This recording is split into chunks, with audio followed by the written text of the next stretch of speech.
head to Paris next month for the 2024 Summer Olympics opening ceremony. But the Olympics won't be the only games in town. The Paralympics are just as competitive and just as gripping, and they start with their, oh, bless you, and they start with their opening ceremony August 28th. One athlete you'll want to watch in track and field is Ezra Frech, and I am happy to say he is here. Come on out!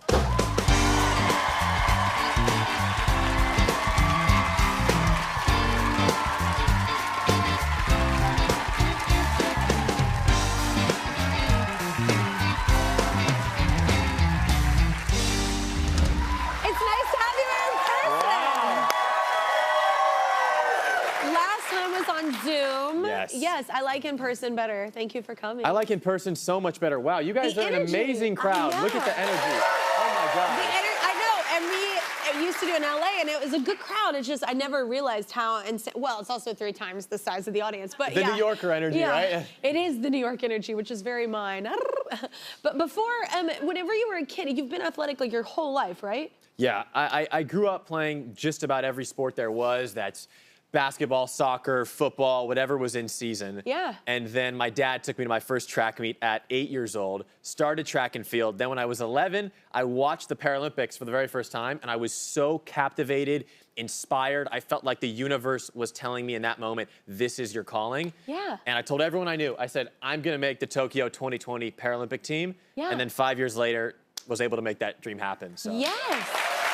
It's incredible, because a lot of people say that, but it doesn't come to fruition. You know, it doesn't happen. So Tokyo wasn't the outcome you wanted, but you said it's motivating, right? Yeah, Tokyo was tough for me, and it's interesting to look back on because I was so young at the time. I was only 16, competing at my first Paralympics. Yeah. I placed 5th, so I was 1 inch away from the bronze medal. Yeah. Really devastating to come so close to the podium, fail on the world stage. A lot of. I wouldn't call that a failure. Yeah, I was like, I think we have very different definitions. I appreciate it. In my head, right? To even be able to make it there is like. That's true. None of us will achieve. I appreciate it. I appreciate it. But yeah, it was, you know, I had vocalized my goal of wanting to make the podium, so then to come close was devastating. But that moment is definitely motivation now. So much so that the screensaver on my phone is actually a photo of the medalists when they were celebrating. And so, as you guys can see right here, that's the screensaver on my phone. When I get up and I don't want to train, my body's hurting, I'm tired, I open up my phone and I'm reminded of my motivators. Exactly. Yeah, exactly. That's cool. Thank you. I like that. So how is training going? Training right now couldn't be better. I'm really enjoying it. I've taken a gap year since graduating high school in between college to just put everything into training for Paris. So full commitment, obsession, all day, every day. Life is good, I swear. Yes. Are you so excited about Paris? I am. I'm so excited. I've never been, so I'm very, very excited. And we actually have one of Ezra's biggest fans in the audience. It's his daddy, Clayton. What's up, Clayton? Right there. What has this been like to watch this whole journey with him? It's remarkable to watch. I mean, I was an athlete growing up, but not an athlete like this. The kid's commitment, his ability to manifest goals is incredible. Yeah. Well, we got that from someone.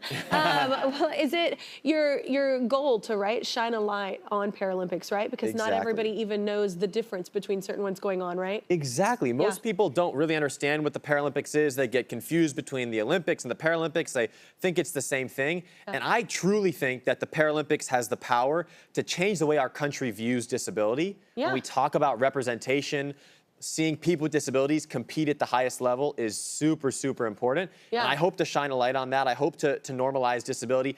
Actually, speaking of representation, as I was walking in today, I ran into a fellow amputee named Sean right over there in the orange. What's up, Sean? What's up, brother? What's up? How do y'all know each other? We ran into each other on the way in. I was just walking in. I saw him in line. I went up to him. I said, hey, I'm an amputee too. And immediately we hit it off. And then he was like, oh, I'm here for the Kelly Clarkson Show. I was like, so am I. Oh, that's awesome. Are you going to be watching the Olympics? I'll be watching every minute of it. I'm trying to live up to his goals. Yeah, it's I appreciate incredible. And you know, you said something a minute ago that I want to point out because it's almost more impressive, the Paralympics, because it's like you're fighting, like, you know what I'm saying? It's almost more impressive, like, body-wise and, like, mental fitness, Absolutely. like, all of that. It takes a lot. People don't understand. They see somebody with a blade run really fast, and they're like, well, that looks cool, but I have to think about every step. I mean, I don't have control over the lower part of my leg at all, only the top. So when I'm running, if I place the blade centimeters off, it could completely alter the jump, the run, throw me off. And one time, actually, my leg came off in a race, funny enough. I was running full speed, the leg flew off, I rolled into the lane next to me, and it was a mixed race, so we were competing against someone in a wheelchair as well, and the wheelchair almost ran me over. But that is horrible. Yeah, it was scary, it was scary. Oh my God, okay, well, you're going to college, right, after Paralympics? This is your goal? Yeah. Yeah, so a few years ago, I was thinking about what I wanted to do for college, and there weren't a lot of opportunities for people with physical disabilities to be on an adaptive college program. Yeah. So I thought, okay, I'm gonna try to make an able-bodied D1 team. And then now, a few years later, very, very honored to announce that I've committed to USC to be on the able-bodied track team there. That's so cool. Yeah, thank you. The Paris Paralympics this summer, y'all. It's airing on NBC and Peacock. We're all gonna be rooting for you. I'm so excited for you. I'm also very excited about the college experience as well, man. Have such a good time.